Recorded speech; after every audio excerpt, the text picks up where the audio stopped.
네, 다시 소개를 하면 민커 프로블럼이라는 게 있는데 이 민커 프로블럼은 보통은 뭐 언다이렉트 그래프에서도 쓰는데요. 여기서는 다이렉티드 그래프, 방향성 있는 그래프에서 특히 이야기를 하고요. 엣지 웨이티드예요. 그래가지고 어떤 가중치가 있는 그래프에서 컷을 하는 거예요. 어떻게 컷을 하냐면 이 S와 T를 분리하는 컷을 하는 것이 목표거든요. 여기서 말하는 ST 민컷이라는 것은 S에서 T로 가는 그 방법이 없게 자르는 거예요. 그러니까 T에서 S로 갈 수 있느냐?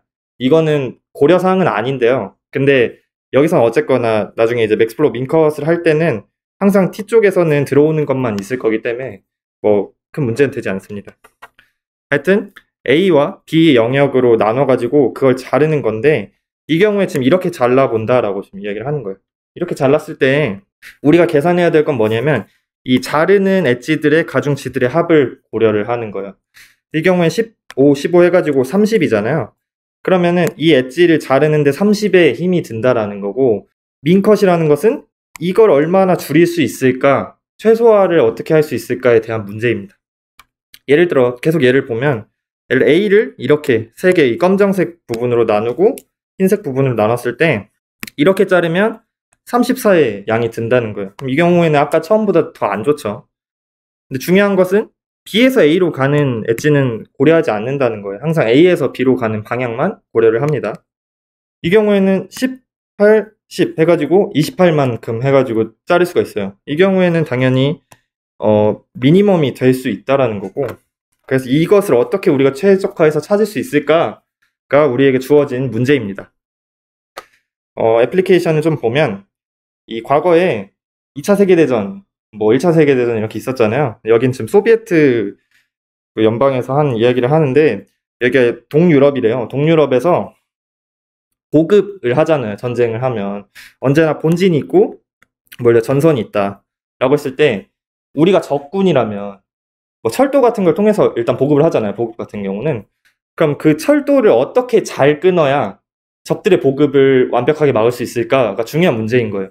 그래서 예를 들어 적진이 여기고 보급해야 될 곳이 이곳이라면 이 두 곳을 분리시키기 위해서 철도를 잘라야 되는데 그 민컷이 어디냐, 이게 중요한 문제인 거죠. 그래서 그럴 때 민컷을 활용해 볼 수 있다라는 거고요.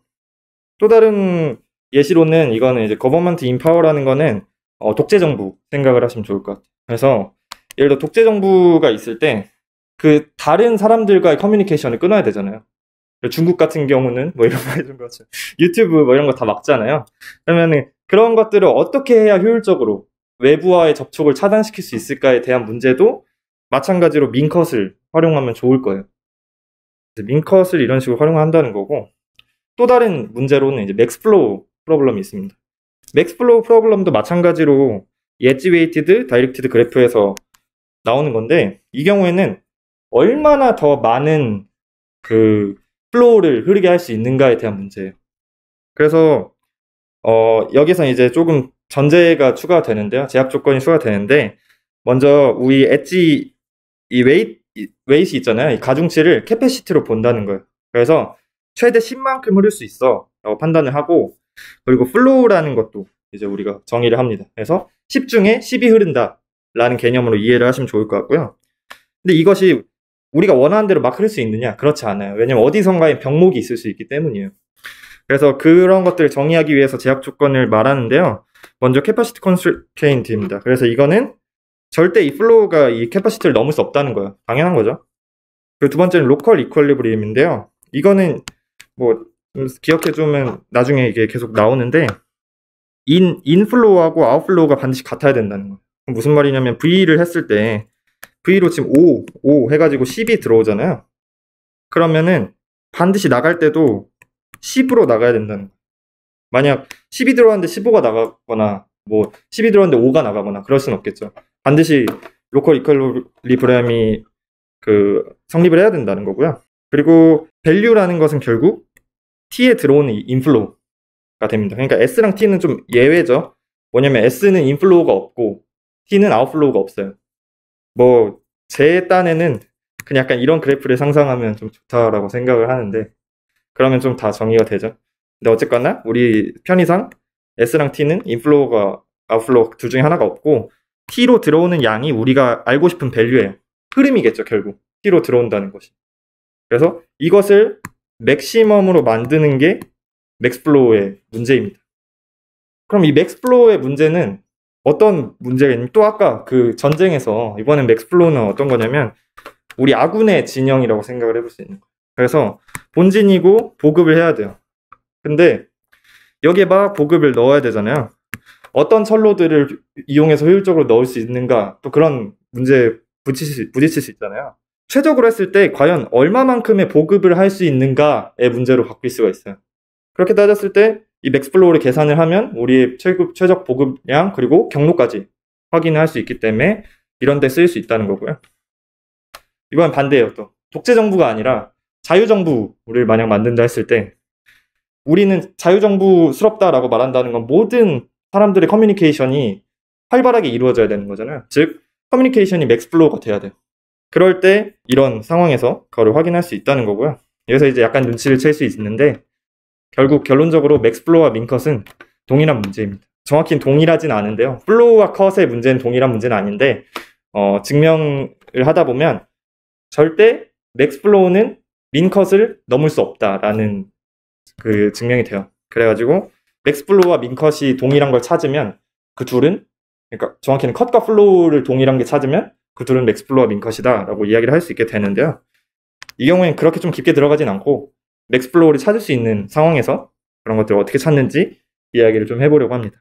네, 그래서 좀 약간의 정리를 하면 민컷 프로블럼은 미니멈 캐퍼시티를 찾는 거고 컷에, 그리고 맥스플로우는 맥시멈 플로우를 찾는 거예요. 똑같죠, 똑같은 말이죠. 근데 우리가 지금 생각해 볼 거는 얘네들 이렇게 컷을 하는 거랑 그 다음에 전체 맥시멈 플로우로 들어오는 거랑 그 양이 똑같다는 거예요. 이 프로블럼은 듀얼이다 라고 이야기를 할 수 있다는 거예요. 그래서 이 맥시멈 플로우를 어떻게 구할 수 있는지에 대해서 이제 알고리즘의 설명을 좀 해볼 건데요. 먼저 0에서부터 시작을 합니다. 그러니까 이제 우리는 맥시멈 플로우를 찾을 거예요. 민컷을 찾을 필요는 없고 똑같은 거니까 맥시멈 플로우를 찾을 건데, 맨 처음엔 다 이제 플로우가 흐르지 않는 상태에서 시작을 합니다. 그 상태에서 이제 막 물을 넣어야겠죠? 물을 넣는데 어떻게 넣는지가 또 중요해요. 어떻게 넣냐면 그냥 일단은 비어있는 경로는 막 넣을 수 있잖아요. 우리가 그냥 경로를 찾습니다. 뭐 이렇게 지금 찾았다고 해요. 이건 뭐 BFS를 쓰든 DFS를 쓰든 어떤 경로 탐색 알고리즘을 이용해서 찾게 돼요. 어떤 경로를 통해 찾냐면 forward edge, 즉 앞으로 나가면서, 그러면서 뿔이 아니어야 돼요. 그쵸? 만약 꽉 차 있어요. 예를 들어 이미 여기에 10이 흐르고 있어요. 그럼 이쪽으로 못 가잖아요, 더 이상. 그래서 꽉 차 있지 않은 경로를 기준으로 탐색을 하게 됩니다. 그래서 이렇게 경로를 찾아지면, 그러면은 두 번째로는 뭘 하냐면 마를넥 카파시티를 계산을 해요. 그 말은 무슨 말이냐면 여기는 15 흐를 수 있잖아요. 여긴 10밖에 못 흐르거든요. 이 경로선상에서 가장 미니멈한 카파시티를 찾아야 된다는 거예요. 그쪽이 병목이 되거든요. 여긴 10이 최대니까, 최소니까 10만큼은 일단 흐를 수 있다는 거예요. 15는 못 흐르죠. 왜냐하면 이쪽에서 10만큼 그게 있으니까요. 이걸 찾아가지고 증가시킬 수 있다는 거예요. 그래서 이것을 어그먼팅이라고 하고, 첫 번째 증가는 이렇게 된다라고 할 수 있어요. 두 번째, 또다시 이제 경로를 찾습니다. 여기는 못 가죠, 이제. 왜냐하면 지금 뿔이잖아요. 그렇죠? 그래서 이번 아래로 가기로 했습니다. 아래 가가지고 찾았는데, 이 경우에도 마찬가지로 바렐렉 카파시티를 찾아야 되기 때문에 이 10이 최소죠. 10이 최소이기 때문에 10만큼 증가할 수 있구나. 그래서 10을 증가시키고 지금 T는 이제 20이 된 모습입니다. 이번엔 조금 다른 경우가 나오게 되는데요. 이건 조금 특이한 경우예요. 뭐냐면 이제 여기로도 뭐 갈 수 있지만 이번에 이쪽으로 가본다고 생각을 해보죠. 근데 5를 갔어요. 가고 있는데 여기로 갈 수 없어요. 그쵸? 이쪽은 이미 꽉 차 있잖아요. 10이 꽉 차 있기 때문에 오른쪽으로 갈 수는 없고, 위로도 갈 수가 없고, 아래로는 갈 수 있는데 결국 이쪽으로 못 가게 될 거예요, 또. 그래서 이 경우에 어떻게 하느냐, 재밌는 사실은 뭐냐면 우리가 로컬 이퀄리브리엄, 아까 그 특성을 이용하게 됩니다. 우리가 이 그래프가 유효하다라고 볼 수 있는 것은, 첫째, 플로우가 카패시티를 넘지 않아요. 그리고 둘째, 로컬 이퀄리브리엄이 성립해요. 이것만 기측해주면 우리는 이 그래프가 유효하다라고 생각할 수 있거든요. 그렇기 때문에 지금 여기에서 인플로우가 있잖아요. 그리고 여기도 인이 있잖아요. 여긴 아웃이잖아요. 그러면은 이 인의 합이 아웃의 합만 같으면 된다는 거예요. 그러면 우리가 지금 기존에 이미 약간 다른 경로에서 의해서 10으로 증가된 게 있었어요. 얘는 지금 앞으로 들어오는 거잖아요. 여기 입장에서는 백워드거든요. 반대로 가는 거니까. 이쪽으로 가려면. 그때 empty하지 않으면, 즉 얘가 지금 이미 10이 들어오고 있었어요. 그러면은 얘를 이렇게 거슬러 올라갈 수 있다는 거예요. 거슬러 올라가게 되면요, 어떤 일이 일어나냐면 여기에서 2인이 지금 뭐 델타가 추가됐잖아요. 근데 거슬러 올라가면서 얘를 빼뜨려 버리니까 마이너스 델타가 되겠죠? 그러면은 로컬 이퀄리브리엄은 여전히 성립을 한다는 거예요. 이 노드에서. 그쵸? 근데 문제는 또 여기서 성립을 안 할 수 있죠. 여기서 이제 빠져버렸으니까. 그럼 이 경우에는 다시 아웃 쪽으로 다시 또 플러스 델타를 하는 형태로 해가지고 이런 식으로 역으로 흘러가는 어떤 흐름을 만들어낼 수 있어요. 이 역으로 흘러가는 흐름은 중요한 거는 empty하지 않아야 돼요. 백워드, 저랑 반대로 되는 방향이면서 무언가 좀 차 있으면 그만큼은 제가 백워드 해가지고 갈 수 있는 거예요. 이런 식으로 경로를 하나 찾아가지고 이렇게 경로가 지금 찾아졌잖아요. 그럼 여기서 미니멈을 또 찾아야죠. 미니멈은 여기 5가 있습니다. 5. 여기 5, 그리고 여기 같은 경우 미니멈이 10이었을 거예요. 아, 여기는 8이죠. 8, 10, 9, 10 해가지고 여기서 5가 가장 미니멈이기 때문에 5만큼 증가시켜주는 형태로 해결됩니다. 마찬가지로 또 경로를 찾아요. 그래서 또 백워드를 하고 뭐 포워드를 하고 하는 형태로 또 증가를 해가지고 그 경로를 찾아서 증가를 시켜주면 28이라는 결과를 얻게 되고, 이제 더 이상 어그먼팅 패스가 없을 때까지 계속 이걸 반복한다는 거예요. 그리고 어그먼팅 패스가 없었을 때 이제 얘는 그 맥스 플로우가 된다는 이야기입니다. 그거는 어떻게 찾느냐 그러면 제가 막 갔을 때 이렇게 풀 포워드 엣지가 아니거나 뭐 돌아가는데 이렇게 지금 여기 같은 경우는 이쪽 입장에서는 empty backward 엣지가 아닌 거잖아요. 반대인데 2가 있죠. 0이 아니기 때문에 이런 노드들을 찾아요. S부터 시작을 해요. 자, 이쪽은 지금 풀 포워드이기 때문에 안 됩니다. 이쪽으로 가면 지금 13, 2 남아있기 때문에 더 갈 수 있죠. 그리고 이쪽은 empty backward죠. 0이기 때문에. 그래서 안 되고, 여긴 풀 포워드가 아니기 때문에 또 갈 수 있어요. 여기도 empty backward를 안 되고, 이 경우에도 풀 포워드를 안 돼요. 여기는 갈 수 있고, empty backward를 안 되고, 풀 포워드를 안 되죠. 그럼 이 네 개가 그룹이 되고, 결국 T에 도달을 못한 거잖아요. 그러면 이 경우에는 터미네이팅 조건이다 라고 우리가 알 수 있는 거죠. 그래서 이거를 다시 정리를 하면 이렇게 됩니다. 어그먼팅 패스를 찾고요. 바렐렉 커퍼시티를 계산을 하고요. 그 다음에 플로우를 증가시킵니다. 이거를 어그먼팅 패스가 없을 때까지 계속 반복을 해서 하면 끝입니다. 되게 이제 절차 자체는 간단해요. 간단한데 좀 코드로는 이게 단순한 절차는 아니기 때문에 복잡합니다. 우리에게 주어진 4개의 질문이 있는데요. 그럼 민컷은 어떻게 결정을 하나? 어떻게 맥스 플로우가 결정이 됐을 때 그 민컷을 어떻게 찾나? 그거는 이제 또 다른 문제가 될 수 있고요. 그 다음에 어그먼팅 패스는 또 어떻게 찾나? 그 다음에 FF가 즉 이 포드 폴커슨이 터미네이트 된다면 이게 진짜 맥스 플로우인가? 이것도 궁금할 수 있고, 또 포드 폴커슨이 정말 계속 이 무한반복에 빠지지는 않는가? 이런 질문도 한번 던져볼 수 있어요. 그리고 얼마나 어그멘테이션이 이루어지는가? 이건 시간 복잡도의 문제겠죠. 이런 4가지 질문에 좀 답하는 시간이 필요하고요. 네. 네. 그러니까 흐름이잖아요. 플로우잖아요. 약간 빌린다라고 개념을 좀 생각하면 좋을 것 같아요. 뭐냐면, 자, 한번 여기서 가보겠습니다. 이렇게 제가 이제 그냥 3이 간다고 생각을 해볼게요. 그냥 3 가면 10에서 13 되겠죠? 10에서 13 되고 0에서 6, 0에서 3이 되고 5에서 8이 될 거예요. 근데 여기서 이제 더 이상 갈 수가 없잖아요. 그러면은 지금 여기서 이쪽 노드를 한번 우리가 지금 주목을 해봤을 때 10이 가가지고 원래는 5, 5 나눠지고 있었어요. 근데 이거를요, 이 5로 아래로 오던 거를 밀어버린 거예요, 위로. 3만큼. 지금 여기만 한번 생각해 보세요. 원래 5, 5 가는 걸 그냥 8, 2로 바꿀 수 있잖아요. 그쵸? 바꿔버리고, 그러면은 여기로 이제 밀어버린 3은 어디서 채우냐? 여기 아래쪽에서 채우겠다. 근데 그거를 우리가 전에 이제 조금 수학적으로 설명을 좋아해서 로컬 이퀄리브리엄을 맞춘다라고 이야기를 했던 거예요.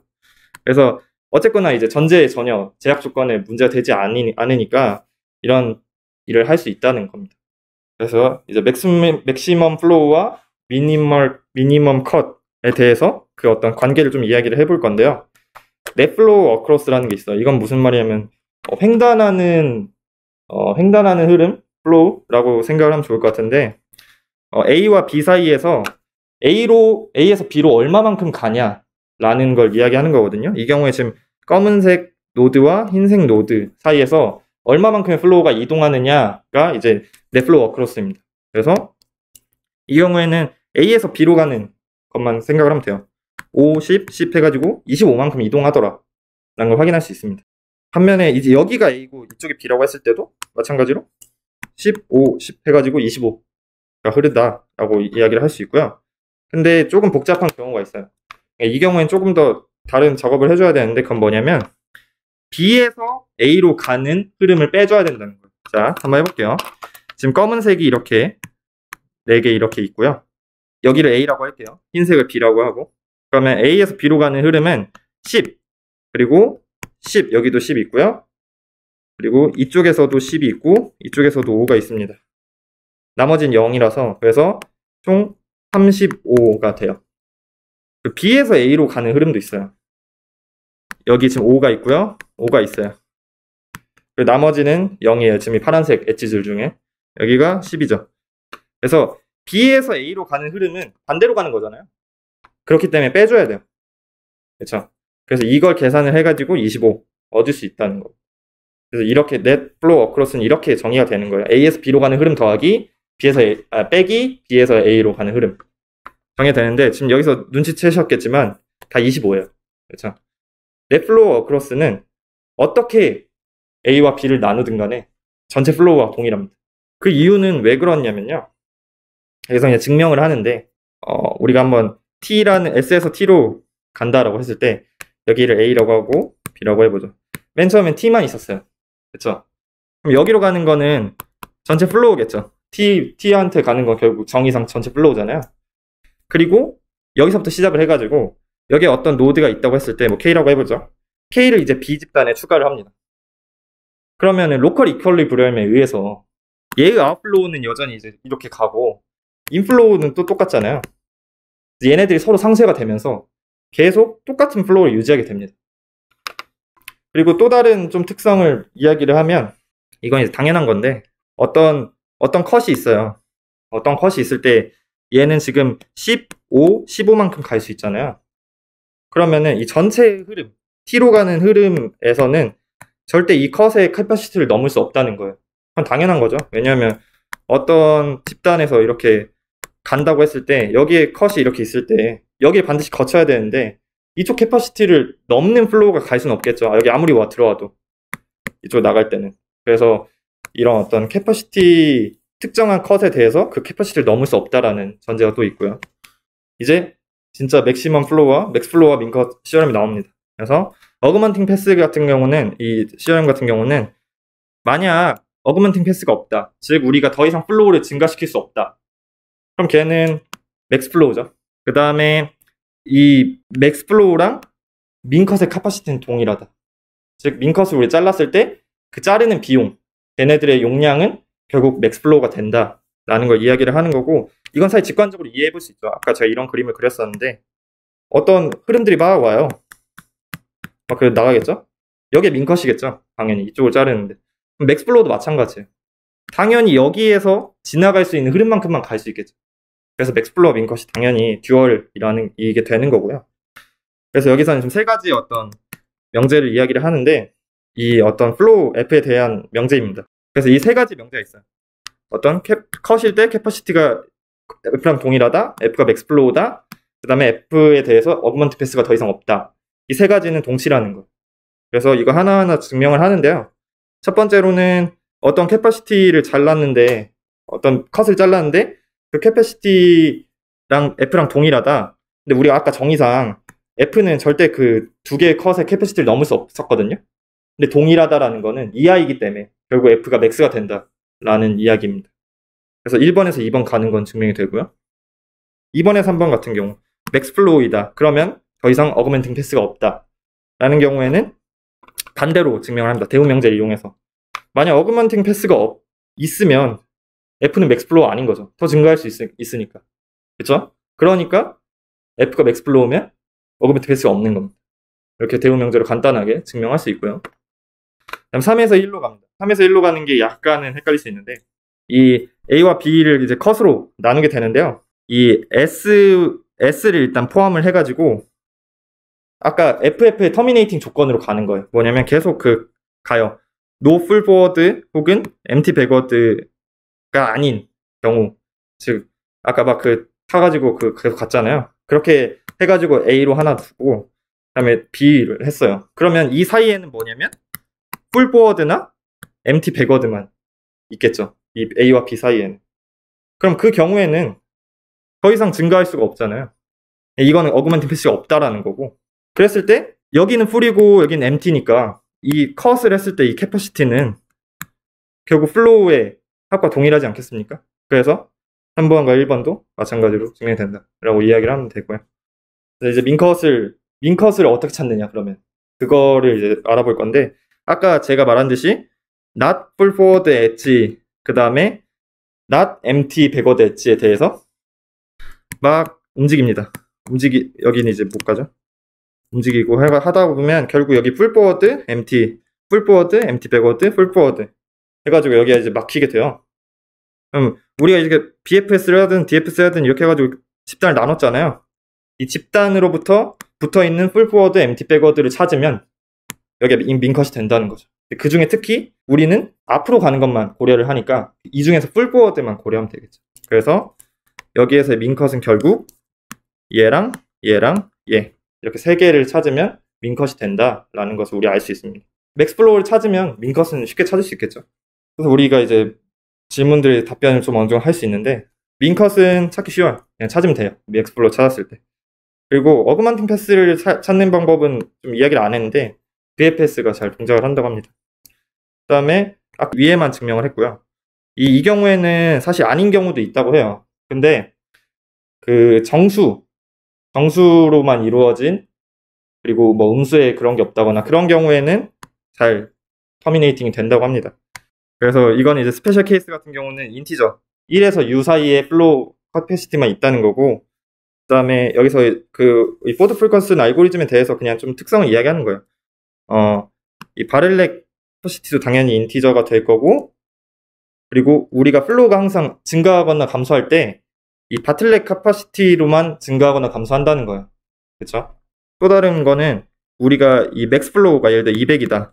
그러면은 어그멘테이션은 몇 번 할 것이냐? 정말 최악에는 200번 할 수 있을 거예요. 1씩 증가할 수 있으니까. 그렇죠? 근데 뭐 2씩 증가한다. 그럼 100번, 뭐 3씩 증가한다. 그럼 조금 더 적게 하겠죠. 그래서 이런 넘버 오브 어그멘테이션이랑 맥스 플로우는 이런 관계를 갖게 된다는 거고, 맥스 플로우가 존재를 한다는 거고, 그래서 포드 프리커슨이 이걸 찾을 수 있다라고 이야기를 합니다. 근데 이제 포드 프리커슨의 배드 케이스를 좀 살펴볼 건데요. 이게 아주 최악의 경우입니다. 뭐냐면 우리가 S에서 T로 가는 경로를 찾잖아요. 근데 지금 그래프가 이렇게 돼 있어요. 여긴 100의 캐퍼시티 이렇게 4개가 있고요. 여기 가운데가 1이에요. 가운데 1일 때 이제 배드 케이스가 어떤 식으로 나오는지 한번 볼게요. 먼저 어그멘팅 패시를 찾아야겠죠. 근데 우리가 이렇게 찾았습니다. 이렇게 찾았으니까 병목 캐퍼시티를 찾아야 돼요. 그래서 여긴 100이고 100인데 여긴 1밖에 못 들어가잖아요. 그럼 전체 어그멘테이션 양은 뭐냐면 1만 증가한다는 거예요. 그렇죠? 그럼 1만 증가해갖고 그냥 첫 번째 인터레이션이 끝납니다. 그리고 두 번째 1로 갑니다. 1로 가는데 이번에는 이렇게 찾았어요. 이게 가능한 이유는 여기가 백워드이고 지금 뿌린 상태였기 때문에 이쪽으로 다시 넘어갈 수 있죠. 아까 그 정의에 의해서. 이렇게 갔더니 여기서도 병목을 찾아보니까 여기가 1인 거예요. 그래서 1이 또 증가하게 됩니다. 그런 식으로 얼마까지 하느냐? 200번 반복하는 거죠. 199번째 이터레이션에서는 또 1을 증가시키고 200번째 이터레이션은 마지막에 1을 증가시키면서 이게 100이 모두 다 차게 되죠. 그리고 더 이상 어그멘팅 패스가 없으면서 FF가 종료하게 됩니다. 근데 이거를 어떻게 그럼 막을 수 있느냐? 좋은 소식은 이거는 또 쉽게 좀 피할 수 있는 경우라는 거고요. 어떻게 피할 수 있냐면, 쇼티스트 패스를 찾는다거나, 아니면 패티스트 패스, 즉, 엣지가 가장 큰, 웨이트가 가장 큰 엣지들을 위주로 간다거나 하면 찾을 수 있다는 겁니다. 그래서 이 패스를 찾는 알고리즘은 뭐 랜덤 패스를 찾는다, 아니면 DFS, DP 우선으로 간다, 쇼티스트, BFS로 간다, 아니면 패티스트, 프라이오리티 큐를 이용한다, 이런 방식으로 찾을 수 있고, 쇼티스트 패스를 우리는 쓸 겁니다. 네. 그래서 여기 이제 각각에 대해서 어떤 식으로 구현했는지 지금 그 논문에 소개하고 있고요. 대직 교수님은. 자바의 이제 구현을 좀 살펴볼 필요가 있어요. 여기서부터는 살짝 복잡할 수 있어요. 자, 먼저 우리가 이 엣지라는 것을 좀 다시 정의해 볼 필요가 있어요. 우리가 일반적으로 가중치의 엣지가 아니잖아요. 왜냐하면 캐패시티가 있고 흐르고 있는 플로우가 있어요. 두 개의 값이 있기 때문에 얘네 둘을 잘 컨트롤할 수 있어야 됩니다. 따라서 플로우 엣지라는 애를 하나 만들어야 된다는 거고, 그 다음에 플로우 네트워크도 만들어야 돼요. 이건 뭐냐면 그래프인데 플로우 엣지들을 담고 있겠죠. 버텍스들과. 얘네들의 어떤 데이터 타입 하나 필요하다는 거고, 그 다음에 우리가 여기서 지금 우리는 이만큼 갈 수 있다는 거 알잖아요. 아니면 여기서 갈 때는 얼마 가냐면 7만큼 갈 수 있어요. 그렇죠? 반대로 가는 거니까. 그래서 이것들을 계산하는 방법은 이렇게 정의한다는 거예요. 포워드 엣지 같은 경우는 9-7만큼 정의할 수 있다. 그리고 백워드 같은 경우는 7, 이 플로우만큼 갈 수 있다라고 지금 이야기를 하는 거고, 어그먼트 플로우를 해서 만약 이만큼 이제 갔어요. 그러면은 플로우가 증가가 되고, 반면에 여기서 7만큼 갔어요. 플로우가 감소하는 거거든요. 그래서 이런 식으로 해결을 한다라는 겁니다. 우리가 생각하는 오리지널 네트워크는 이렇고요. 우리가 조금 더 보기 쉽다고 볼 수 있는지 모르겠지만, 이제 그 어떤 갈 수 있는 방향에 대해서 각각의 엣지들을 지금 시각화한 경우에는 이 레지듀얼 네트워크로 확인할 수 있습니다. 이 키포인트는 얘네 둘이 똑같은 그래프라는 거고요. 그래서 이제 플로우 엣지 API부터 봅니다. 중요한 거는 얘가 어디서 어디로 가는지 알고 있어야죠. 엣지니까 간선이. 그리고 버텍스를 주어졌을 때 V에서 W로 간다. 만약 W가 주어지면 V를 반환하고 V가 주어지면 W를 반환해주는, 서로 이제 자기가 아닌 다른 버텍스, 반대편에 있는 버텍스를 반환해주는 아더라는 메소드도 있고요. 그 다음에 캐패시티와 플로우를 얻어내는 메소드, 그 다음에 V 방향으로 갈 때 내가 얼마나 더 갈 수 있는지에 대한 값을 알려주는 메소드, 그리고 V 방향으로 델타만큼 내가 가겠다라고 해서 더해주는 그런 메소드, 이렇게 준비가 되어 있습니다. 그래서 이 자료를 보면 먼저 플로우 엣지니까 시작 from과 to를 저장을 해야겠죠. 두 개의 버텍스를 저장을 하고 내가 얼마만큼의 분량 동안 갈 수 있는지, 그 캐패시티 용량을 저장을 하고, 그리고 현재 얼마만큼 흐르고 있는지도 저장을 합니다. 플로우 엣지 생성자가 있고, from은 V, to는 W 리턴 해주고요. 캐패시티 이거 다 똑같이 리턴을 하게 됩니다. 그리고 other 같은 경우는 버텍스를 받아서 버텍스가 V면 W 리턴 해주고, 버텍스가 W면 V를 리턴 해주고, 서로 반대편에 있는 버텍스 리턴 해주는 메소드고요. 그리고 아래에 있는 것들은 이제 다음 슬라이드에서 설명이 될 겁니다. 이 경우에는 지금 버텍스로 가기 위한 플로우가 얼만가를 보고 있는 거예요. 즉, 예를 들어 제가 레지드 캐패시티 to W를 한다. 그러면은 얘는 몇이 리턴이 돼야 되냐면 W로 갈 수 있는 양이 리턴이 돼야 되잖아요. 즉 2가 리턴이 돼야 됩니다. 2만큼 더 갈 수 있으니까. 반면에 V로 간다. 그럼 7이 리턴 돼야 되겠죠. 그래서 V로 가면 반대로 가는 거니까 플로우 7이 리턴이 되고, W로 가면 앞으로 가는 거니까 9-7 남은 플로우의 양인 2가 리턴이 되는 형태로 코딩이 될 겁니다.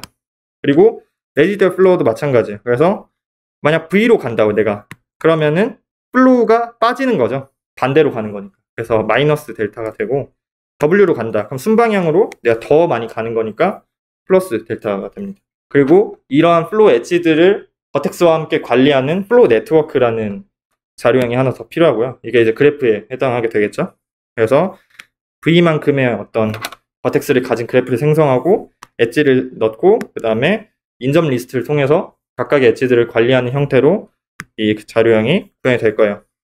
또 여기서 생성자를 보면 V개만큼 버텍스가 있는 그래프 생성하는 거기 때문에 일단 버텍스 개수를 저장을 하게 되고요. 그 다음에 백을 만듭니다. 이 백은 뭐냐면 이 어드제선시 리스트예요. 그래서 인접 리스트고 해당하는 버텍스에 어떤 엣지들이 있는지를 저장하는 자료 구조입니다. 그래서 그 버텍스 개수만큼 생성을 해준 모습이고 그리고 초기화를 해주는 모습입니다. 그럼 엣지를 어떻게 넣느냐? 엣지를 받아요. 엣지를 받아가지고 그럼 이 엣지에는 지금 from과 to가 있을 거예요. 그래서 v와 w를 이제 from과 to를 넣고 v의 엣지들의 2를 추가해주고요. 그리고 w의 엣지들도 2를 추가해줍니다. 왜냐면 서로 어차피 반대로 갈 수도 있고 앞으로도 갈 수 있기 때문에 v와 w가 둘 다 알고 있어야 돼요. 그래서 이런 식으로 추가를 해주는 형태로 add 엣지가 구현이 되고 이제 이거는 순회를 하기 위해서 그냥 리턴을 해주는 모습입니다. 그러면은 데이터 형태가 어떤 식으로 생겼냐? 한번 그냥 한 번만 간단히 그려볼게요. 0번 버텍스가 있고요. 0번 버텍스는 지금 2번과 연결되어 있대요. 근데 캐퍼시티는 3이고 1만큼 흐르고 있다. 뭐 이런 식으로 표현이 된다는 거예요. 여긴 0번과 1번 연결되어 있다. 근데 2인데 2만큼 흐르고 있다. 이런 식으로 지금 이제 표현이 되는 거고 이것들을 다 이렇게 각각의 버텍스마다 표현이 되면서 컨트롤이 됩니다. 그러면 그래프 구성은 마쳤고요. 쇼티스트 패스를 찾아야 돼요. 그렇죠? 내가 더 증가할 수 있는 경로가 있는가에 대해서 고민을 해봐야 되는데 그것을 어떻게 정의하냐면 패스, 어그먼팅 패스라는 메소드를 통해서 정의를 합니다. 이 그래프를 받고요. 그래프를 받고 S에서 T로 가는 어그먼팅 패스가 있는가를 찾아내는 메소드입니다. 이 경우에는 H2와 마크드 이 두 개를 관리를 하는데요. H2 같은 경우는 내 경로를 찾았잖아요. 그럼 그 경로가 어떻게 따라가는지도 알아야 되잖아요. 그래서 해당하는 노드는 어디서부터 왔는지를 저장을 하게 돼 있어요. 그래서 그 H2가 이제 저장이 되게 되고요. 각각의 노드마다, 각각의 버텍스마다. 그리고 마크드 같은 경우는 저희가 BFS를 하기 위해서 방문한 버텍스는 더 이상 방문하면 안 됩니다. 그렇기 때문에 불리언으로 그것들을 관리를 해주는 모습이고 Q를 생성을 해서 시작점인 S를 넣게 되고 S는 방문했다라는 의미로 마크드를 true를 합니다. 상태에서 이제 Q가 빌 때까지 BFS를 탐색을 순회를 하는 거죠. 그러면은 Q에서 뽑아가지고 이 V에 지금 붙어있는 수많은 어떤 그 다른 버텍스들의 경로를 봅니다. 이 플로우 엣지를 보는데요. 간선들을 뽑아서 보는데요. 그러면은 여기가 V가 되고 이쪽은 W1, W2, W3 뭐 이런 식으로 될 거예요. 그럼 W는 V와 반대편에 있는 버텍스겠죠? 이 엣지에서. 그래서 W가 방문하지 않았어요. 그럼 이제 제가 방문해야 되겠죠? 그래서 그때 해야 되는데 또 다른 조건이 하나 있습니다. 뭐냐면 제가 W로 갈 수 있냐라는 거예요. 내가 이 W로 갈 수 있는 용량이 있어? 그게 0보다 커? 그때만 방문할 수 있잖아요. 그래서 이렇게 두 개의 조건을 AND로 묶어가지고 한 다음에 그럼 이게 이제 들어왔다라는 거는 제가 방문할 수 있다라는 거겠죠? 그러면은 W는 이 V로부터 왔어 라는 것을 우리가 저장을 하게 되고요. 그 다음에 W 방문했어 그리고 W를 Q에 넣게 됩니다. 이런 식으로 해서 또다시 앞으로 나가고 계속 뽑고 하면서 BFS를 순회하면서 이렇게 가면 최단 경로를 찾을 수 있어요. BFS의 특성상.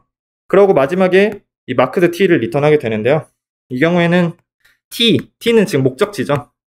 T에서 T가 방문이 되었다라는 거는 어디선가는 들어왔다라는 거니까 얘가 true면 내가 어그먼팅 패스가 있구나 라고 생각할 수 있습니다. 그래서 이제 어그먼팅 패스도 찾았으니까 이제는 코드 파일 커슨의 마지막인 플로우를 증가시키는 작업을 해야 돼요. 그래서 생성자에서 바로 그냥 하게 되는데요. 이 그래프를 받고 S에서 T로 갈 때 맥스 플로우가 얼마인지를 계산해주는 그 자료형입니다. 그래서 맨 처음에 0.0, 0의 플로우를 갖게 되고요. 그 다음에 이 증가할 수 있는 경로가 있을 때 동안 계속 증가를 시켜줘야겠죠. 그래서 이거를 계속 while문 돌면서 얘가 false가 될 때까지 계속 반복을 합니다. 이 바틀렉을 찾아야 되는데요. 증가하는 경로가 있다는 거니까 바틀렉 찾아야 되는데 이 경우에 T부터 시작합니다. T부터 시작을 해서 T와 S로 가는데 어떤 사이에 어떤 버텍스가 있겠죠. 그러면은 V가 지금 T잖아요. 그러면 다음 V는 어떻게 되냐면 이 T로 온 엣지가 될 거예요. 계속 이제 이 포문을 돌면서 이 포문에 증가하는 건 그렇습니다. 그래서 S가 아닐 때 동안, 즉 S가 찾아갈 때 동안 계속 지금 백으로 가는 거예요. T부터. 그렇게 가는 형태에서 이 바틀넥을 찾습니다. 뭐냐면 V에서 엣지 투 V로 가는 분량만. 그러니까 여기죠. 여기가 V라고 하면 여기가 엣지 투 V입니다. 그래서 여기서 갈 수 있는 분량만큼 그걸 확인을 하고 기존의 바틀넥 값과 확인해서 민을 취해서 바틀넥 계속 갱신합니다. 그러면 이 가는 경로의 최소값이 갱신되겠죠. 그러고 다시 또 똑같이 반복을 하면서 이 레지듀얼 플로우를 증가시켜 주는 거예요. 그런 식으로 해서 이제 어그먼팅이 되는 거죠. 그러고 증가를 시켜줬으니까 이 밸류, 즉 맥스 플로우는 바틀넥만큼 증가를 시켜주는 형태로 메소드가 구현이 됩니다. 이러면은 맥스 플로우를 구할 수 있다는 거고요. 네. 네.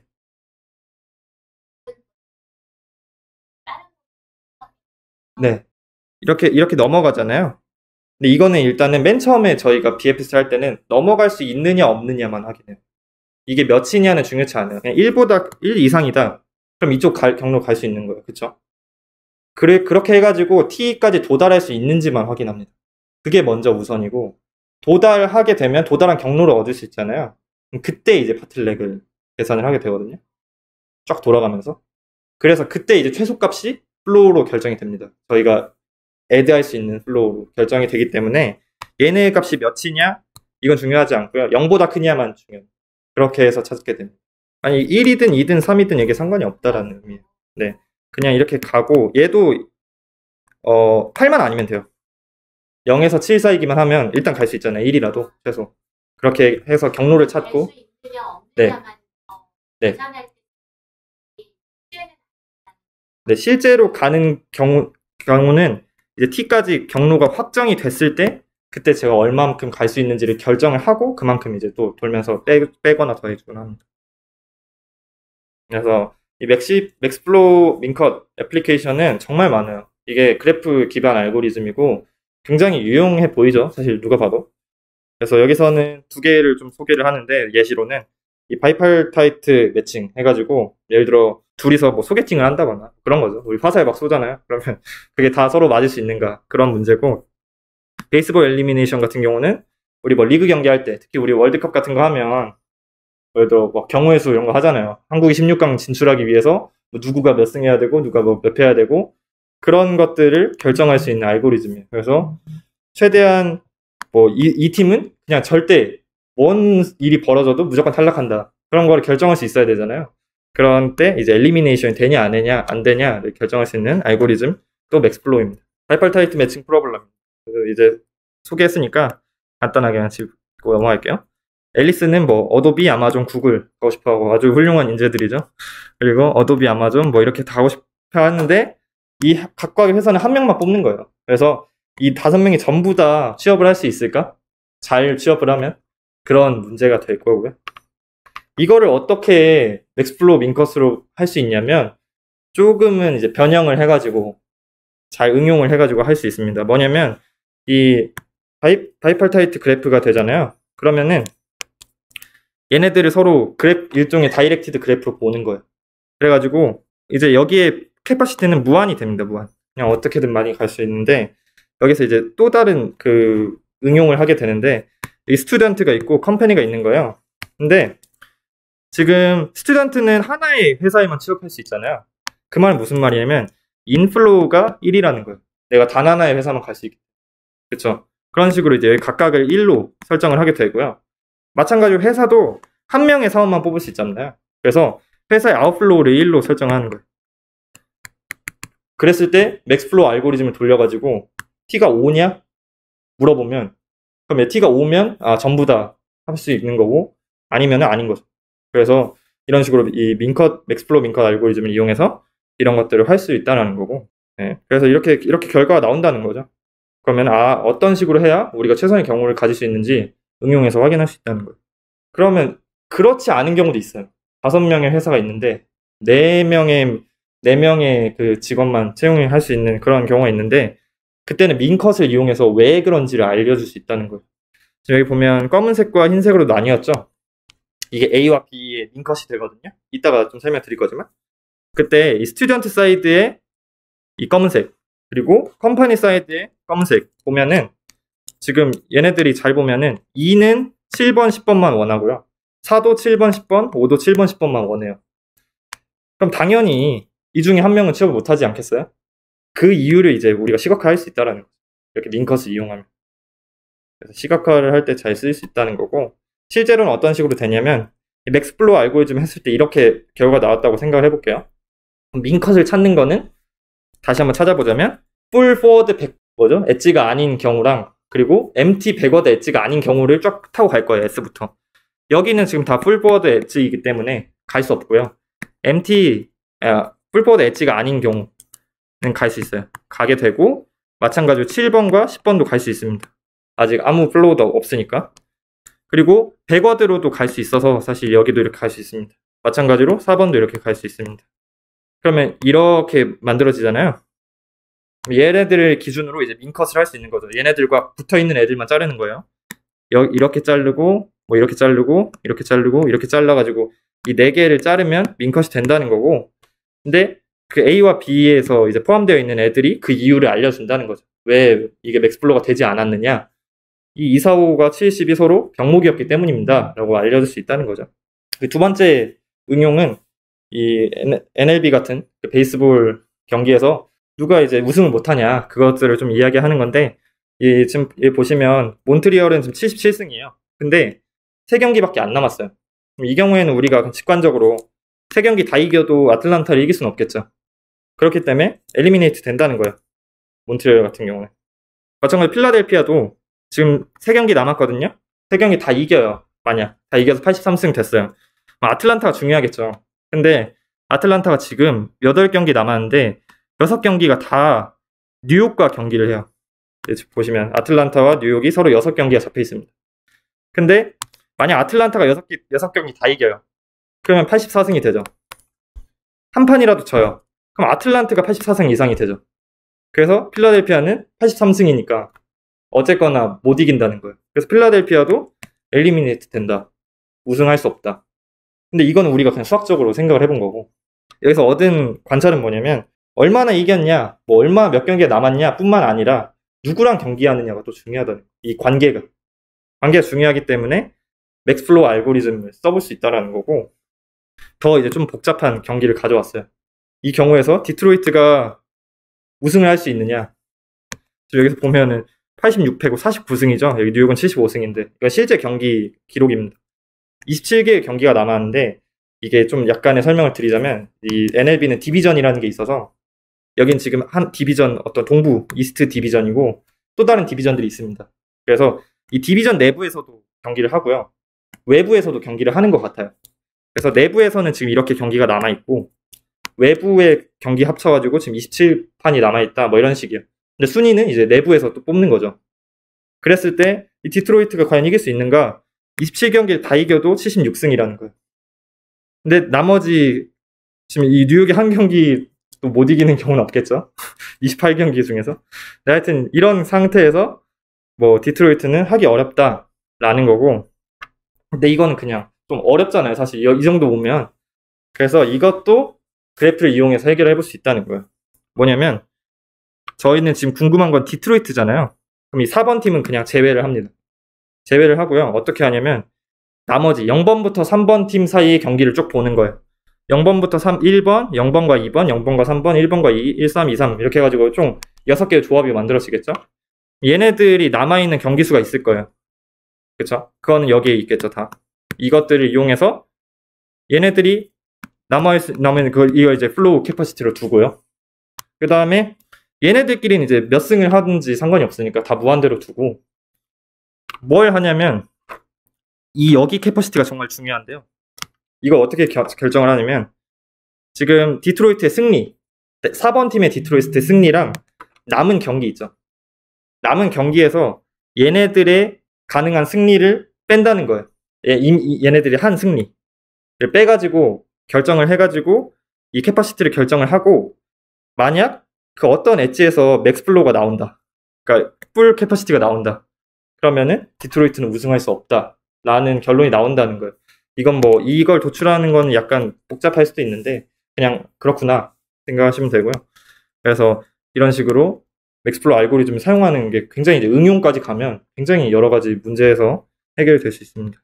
뭐 맥스플로우 알고리즘을 이제 하는 여러 가지 그 제한된 방법들이 나오는데요. 그 중에 우리는 지금 이 포드 풀커슨 한 거고, 그래서 2제곱의 u 이거는 맥스플로우의 그 상한을 이야기를 합니다. 그래서 이런 형태로 나올 수 있고, 뭐 더 좋은 알고리즘들이 있다고 합니다. 이제 제가 마지막으로 그냥 백준 문제 간단하게 하나만. 백준에서도 당연히 이 네트워크 플로우 알고리즘을 쓰는 게 있고요. 코드까지 보여드리지는 않을 거고 그냥 해법만 좀 보여드리려고 합니다.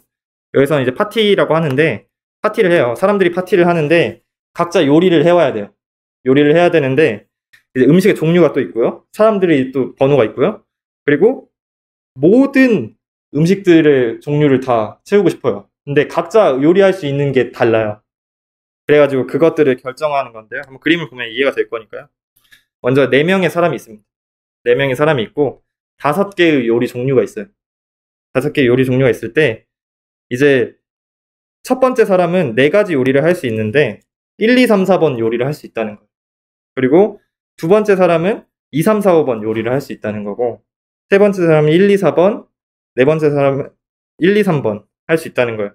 이 상태에서 이 모든 종류의 DC를 다 가져올 수 있는가, 그리고 최대 몇 개의 요리까지 할 수 있는가.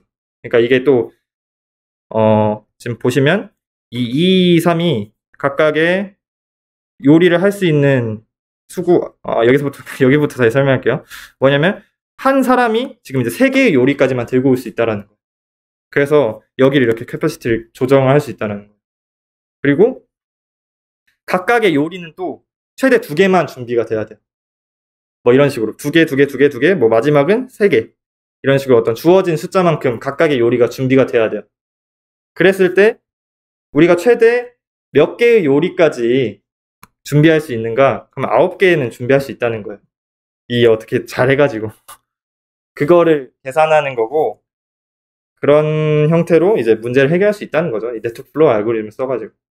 이제 요약을 하면 민커 프로블럼은 결국 어떤 ST 컷, S와 T를 나누는 컷에서 가장 미니멈 카파시티를 갖는 컷을 찾는 거고, 맥스 플로우 같은 경우는 S에서 T로 가는 가장 최대의 플로우를 찾는 거고, 이 둘은 듀얼이다 라고 이야기를 합니다.